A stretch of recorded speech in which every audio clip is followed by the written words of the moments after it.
नए साल 2025 की आप सभी को हार्दिक शुभकामनाएं। कुंभ लग्न वालों के लिए यानी एक्वेरियस असेंडेंट वालों के लिए नया साल किस तरह का रहने वाला है, इसकी विशेष चर्चा जो है मैं आज के वीडियो में करने वाला हूं। यह वीडियो आपको बताएगा कि नए साल में आपको कहां कहां से और कैसी अपॉर्चुनिटीज आने वाली हैं। फिर वो अपॉर्चुनिटीज करियर की हो, पैसा कमाने की हो, रिश्तों को सही करने की हो या मार्केट में अपना ब्रांड एस्टेब्लिश करने की हो। साथ में यह भी बताऊंगा कि यह साल जो है ये चुनौतियां किस तरह की लेके आ रहा है, चैलेंजेस कैसे आएंगे और अगर आएंगे तो उन चैलेंजेस से पार कैसे पाना है। लेकिन एक बात याद रखिएगा कि यह वीडियो आपकी चंद्र राशि, आपके सन साइन या आपकी नाम राशि के अनुसार नहीं है।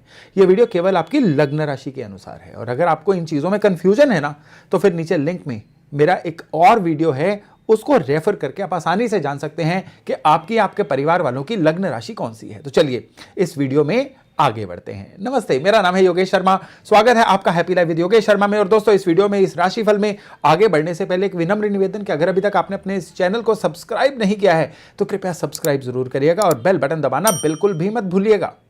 कुंभ लग्न स्पेशली देखिए, इसका जो साइन है ना, इसका जो सिंबल है, यही इस लग्न वालों की विशेषताओं को बता देता है। इसमें क्या है कि एक मानव, एक इंसान जो है एक अमृत के घड़े को उल्टा रहा है। तो यही फीचर तो कुंभ लग्न वालों का होता है। इस सिंबल के मायने क्या है कि जो आपको आता है, जो लोगों के लिए यूजफुल है, आप उसको उड़ेलने, लोगों में बांटने से परहेज नहीं करते हैं। तो कुंभ लग्न वालों का ये स्पेशल फीचर होता है जीवन में कि ये लोग, इन लोगों को जो आता है ना, उसको वो शेयर करना चाहते हैं।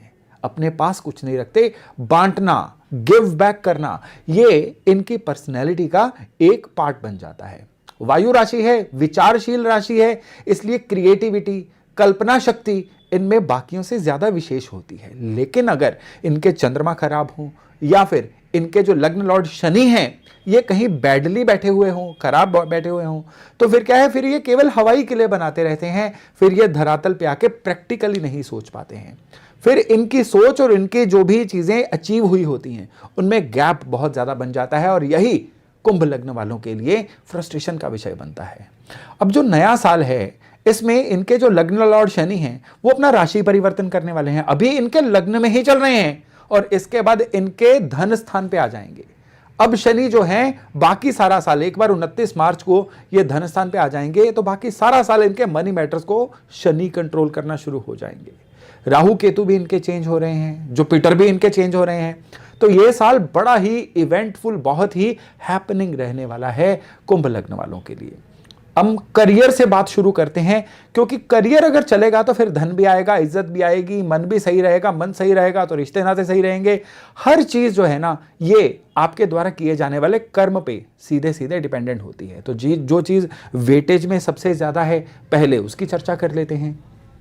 करियर के मामले में कुंभ लग्न वालों के लिए यह साल किस तरह का रहने वाला है। सबसे पहले तो आपको एक चीज याद रखनी है कि पिछले सवा दो साल से कुंभ वालों के जीवन में बहुत सारे बदलाव आए हैं। कुदरत इनके लिए कुछ बहुत अच्छा सोच के बैठी हुई है।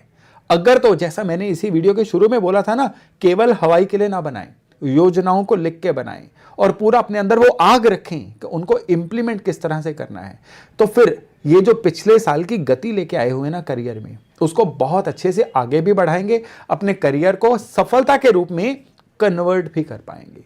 जो विशेष तौर पे व्यापारी लोग हैं उनके लिए ये जो साल है ना, स्पेशली शनि के राशि परिवर्तन के बाद, ये किसी ना किसी तरह से काम के नए सिरे से शुरुआत करने का कारक है, काम में नया विंग ऐड करने का कारक है। और यहां पे इनको अपने परिवार से या इनहेरिटेड प्रॉपर्टी या इनहेरिटेड पैसे के रूप में भी काफी सहायता मिल सकती है, जो चीज इनके करियर को आगे बढ़ाए। और जो कुंभ लग्न वाले नौकरी में हैं, नौकरी में इनको दो तरह के रिजल्ट मिलेंगे। पहला रिजल्ट ये मिलेगा कि काम में ये ओवर बर्डन रहेंगे। काम में इनको लगेगा कि जो बर्डन है ना, इनके ऊपर ज्यादा हो रहा है। लेकिन यही जो ज्यादा बर्डन है ना, आप समझ लीजिए कि तप रहे हैं ये, इस भट्टी में से चमक के सोना बन के निकलेंगे। इसी साल का जो फिर सेकंड हाफ रहेगा ना, ये जो मेहनत इन्होंने पहले हाफ में की होगी, लगातार महीना दर महीना एक के बाद एक इनको सफलताएं मिलती चली जाएंगी, रिकॉग्निशन मिलती चली जाएगी, रिवार्ड, प्रमोशंस मिलती चली जाएंगी। तो करियर में अगर हम समराइज करें कि कुंभ लग्न वालों के लिए ये साल कैसा रहने वाला है। नए एडिशंस का साल, नई जिम्मेदारियों का साल, नए तरह से ब्रांडिंग का साल, लेकिन खूब मेहनत करने का साल। ये जो मेहनत है ना, इससे आप इस बार जी नहीं चुरा सकते। इस समय में आपको ऐसा लगेगा कि एकदम से दुनिया से कट जाएं, एकदम से अलग थलग होकर आइसोलेशन में जाके मेहनत करें, अपने दम पे आगे बढ़ें। अगर ऐसा सोच लेंगे ना कि कोई और मदद करने के लिए नहीं आएगा, आप ही को आपकी मदद करनी है, आपको फलाना जानता है, उसका फोन करने से आपका काम बन जाएगा, वो इंसान अगर ऑर्डर दे देगा तो आपका काम बन जाएगा, ऐसा सोचते रहेंगे तो 2025 भी निकल जाएगा। लेकिन अगर आप सोच लेंगे कि हर चीज के लिए मैं जिम्मेदार हूं, मौसम के लिए भी मैं जिम्मेदार हूं, आपकी अच्छाई बुराई के लिए भी मैं खुद ही जिम्मेदार हूं, अगर जब आप ओनस लेना, जिम्मेदारी लेना शुरू कर देंगे ना, ये शनि आपके लिए पॉजिटिवली एक्टिवेट होंगे, आपके करियर को कहीं का कहीं ऊंचाई पे लेके जाएंगे। अब हम करियर के बाद बात करते हैं धन की, फाइनेंसेस की।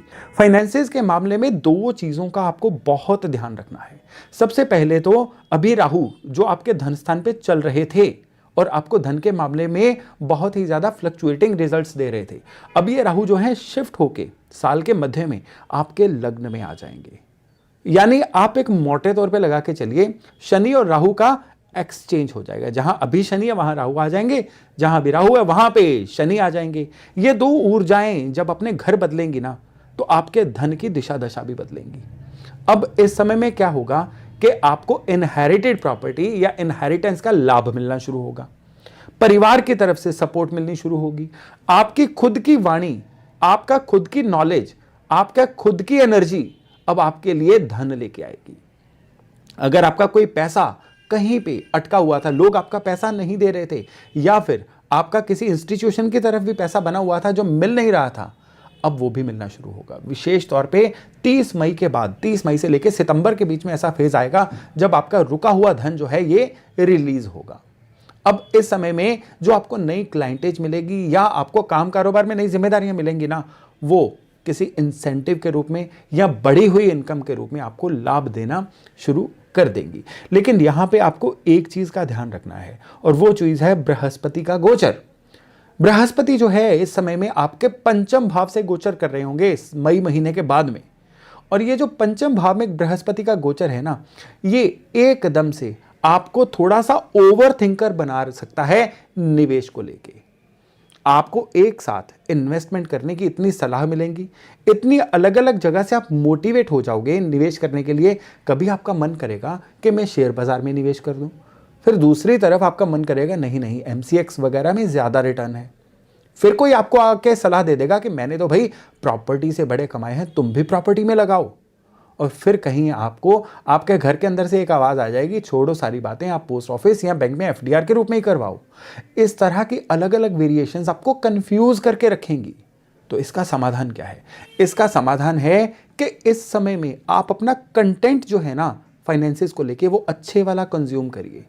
फालतू से लोगों से इंप्रेस होना बंद कर दीजिए। एक कहावत है कि आपका स्वभाव जो है ना आपके आसपास के लोगों पे निर्भर करता है, जिनसे आप कॉन्शियसली या सबकॉन्शियसली इंप्रेस होते हो। ये लोग आपके फैमिली मेंबर हो सकते हैं, आपके दोस्त हो सकते हैं, आपके प्रेमी प्रेमिका स्पाउस हो सकते हैं, या आपके ऑफिस के कुलीग्स हो सकते हैं। सारा दिन में आप जितने भी लोगों से इंटरेक्ट करते हो ना, उनमें से एवरेज कोई 5 ऐसे लोग होते हैं जिनकी तरह का आप चाहते ना चाहते हुए बनना शुरू कर देते हो। और इस साल में अगर आपने पैसे का फायदा देखना है ना, तो एक बार मेडिटेशन मोड में जाइए या विचारशीलता में जाइए और देखिए आप किन लोगों से इंप्रेस हो रहे हो। आपकी जो स्क्रोलिंग हिस्ट्री है वही बता देगी कि आप कंटेंट कौन सा कंज्यूम कर रहे हो। आप जिन लोगों के साथ ज्यादा बातें जिस मुद्दे पे करते हो, वही कंटेंट आप ज्यादा कंज्यूम कर रहे हो। तो इस समय में आप फाइनेंशियली विजडम वाला कंटेंट कंज्यूम करिए। इस समय में आपको क्या करना है, पैसे के मामले में चतुर चालाक बनना है। भाई राहु और शनि जो है ये परेशान कर रहे हैं ना, तो आपको पैसे के मामले में कहीं ना कहीं बहुत ज्यादा सतर्क रहना है। नजर हटी दुर्घटना घटी वाला समय है। चलिए अब पैसे से आगे चलते हैं। तो अब धन के बाद हम बात करते हैं रिलेशनशिप्स की, और ये आपके लिए इस साल का बड़ा ही जरूरी मुद्दा है। कारण यह है कि शनि आपके सेकंड हाउस से, राहु आपके लग्न से निकल रहे हैं। राहु एक तरफ आपको इंपल्सिव बनाएंगे, राहु एक तरफ आपको झट से जवाब देने वाला, जल्दी रिएक्ट कर जाने वाला, जहां लड़ना है जल्दी लड़ जाने वाला, और जहां झुकना है बहुत ही जल्दी बो डाउन हो जाने वाला, एक्सट्रीम बिहेवियर्स देंगे। ये भी हेल्दी नहीं होते हैं। और दूसरा, शनि जो है खुद अभाव के कारक हैं। रूखा रहने के कारक हैं, दरिद्रता के कारक हैं, आइसोलेशन के कारक हैं, ये आपके कुटुंब के घर में बैठेंगे। तो यहां पे आपकी नेचर क्या बन जाएगी? परिवार से कटे कटे रहना, परिवार के मामलों में दखल देना, या एकदम से जिम्मेदारियों से हटके अपने ज्यादा कंफर्ट के बारे में सोच लेना। ऐसी नेचर जो है आपके रिश्तों को खराब कर सकती है। ऑफिस में आपके कुलीग्स को लग सकता है आप अपनी बात मनवा रहे हो, घर वालों को लगता है कि आप उनकी बात को सुन नहीं रहे हो, जो किसी हद तक सच भी हो सकता है। तो इन चीजों को सही करने के लिए क्या किया जाए? आपको खुद ही बैलेंस रखना होगा। आपको यह देखना होगा कहां पे आपकी जिम्मेदारियां बनती हैं, कहां पे बहुत ज्यादा बोल रहे हो, आपको विड्रॉ करना है, और कहां पे आपकी चुप्पी जो है वो रिश्तों को खा रही है। इन सब चीजों में एक समन्वय, एक संतुलन, एक बैलेंस बना के रखिए, तभी जो रिश्ते हैं ना इस साल में सही हो पाएंगे। नहीं तो इस साल के अंत तक आते आते इन सभी चीजों की जो गलतफहमियां हैं ना आपके ऊपर बहुत हावी हो सकती हैं, मनोदशा को लो कर सकती हैं, जो इवेंचुअली आपकी प्रोडक्टिविटी को खा सकती हैं। अब अगर हम बात करें कि इस साल में हेल्थ कैसी रहने वाली है, तो लाइफ रिलेटेड जितनी भी दिक्कतें हैं ना आपको परेशान करेंगी। इस साल में केतु का गोचर, इस साल में मंगल का गोचर जो है ये खास गोचर है आपकी हेल्थ को लेके। मंगल जो है वो साल की शुरुआत से आपको नीच मिलेंगे, बीच में वक्री होकर मिथुन में जाएंगे, फिर से 30 मई तक ये मंगल जो है ये कर्क में ही रहेंगे, और ये आपके रोग का घर है। इसलिए आपको ब्लड प्रेशर, ब्लड की इंफेक्शन, इवन लोअर एब्डोमेन की कोई ना कोई परेशानी, या फिर लाइफस्टाइल की डिसीजेस जैसे कि हार्ट, कोलेस्ट्रोल, इवन अगर फैमिली हिस्ट्री है तो डायबिटीज, ये चीजें परेशान कर सकती हैं। कई कुंभ लग्न वालों को वेट पुट ऑन होने की समस्या भी परेशान कर सकती है। इस समय में आपको अपनी बैक एक, पीठ की दर्द, और खास तौर पे आपको हड्डियों में, जोड़ों में किसी ना किसी दिक्कत का सामना करना पड़ सकता है। ये चीज़ें जो हैं ये एज ग्रुप के अनुसार वेरी कर सकती हैं। जो कुंभ लग्न वाले काफ़ी यंग हैं, मे बी उनको ये कम मात्रा में ये समस्याएं हैं, लेकिन जो 40 प्लस है उनको ये समस्याएं काफ़ी ज़्यादा मात्रा में आ सकती हैं। इसलिए इस समय में अपना जो लाइफस्टाइल है उसको बड़ा प्योर, बड़ा ही मेंटेन करके रखिए। स्टूडेंट्स के लिए ये जो समय है ना, ये इसको 2 हिस्सों में बांट के चलिए, 15 मई और 15 मई के बाद। 15 मई तक जो है आपका फोकस भी अच्छा रहेगा, आपके अंदर एक जज्बा भी रहेगा, आपके अंदर एक पूरी विल पावर रहेगी कुछ अच्छा करने की।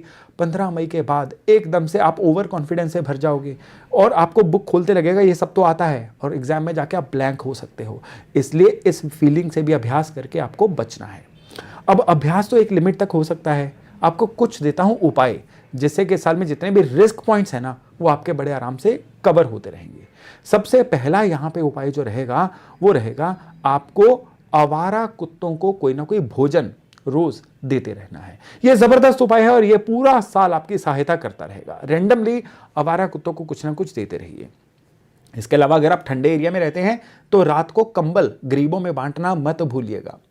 इस साल में आपको 3 और उपाय करने हैं। इनमें से पहला उपाय रहेगा, इस साल में जितनी भी पूर्णिमा आएगी उस दिन, पूर्णिमा वाले दिन आप कोशिश करिए घर पे खीर बना के आप मंदिर के बाहर लोगों में बांट के आइए। दूसरा उपाय रहेगा, इस साल में जितनी अमावस आएंगी, अमावस वाले दिन आपने क्या करना है, कच्चे दूध में चावल डाल के शिवलिंग पर अर्पण करके आइए और रात को उसी मंदिर में घी का दिया जला के आइए। और तीसरा उपाय आपका रहेगा संक्रांति वाले दिन। संक्रांति वाले दिन आपको क्या करना है, अन्नदान करना है। अनाज, आटा, दाल, चावल, सभी या कोई एक चीज किसी भी जरूरतमंद को दान करते रहिए। ये डोनेशन है इस साल की आपकी, ये करते रहेंगे तो फिर देखिएगा इस साल में जितने भी आपके रिस्क पॉइंट्स हैं, जितने भी आपके कमजोर पॉइंट्स हैं ना, कितनी जल्दी वो हील होते हैं और पूरा साल आपके लिए तरक्की का एक सबब बनता है। तो चलिए, ये था 2025 का एक छोटा सा विवरण। मैं आशा करता हूं इससे लाभ लेके आप अपने साल को बहुत ही खूबसूरत, बहुत ही मनोरम बना पाएंगे। तो चलिए, अब मैं अपनी वाणी को विराम देता हूं। एक बार फिर से आपको और आपके परिवार को नए साल 2025 की हार्दिक शुभकामनाएं।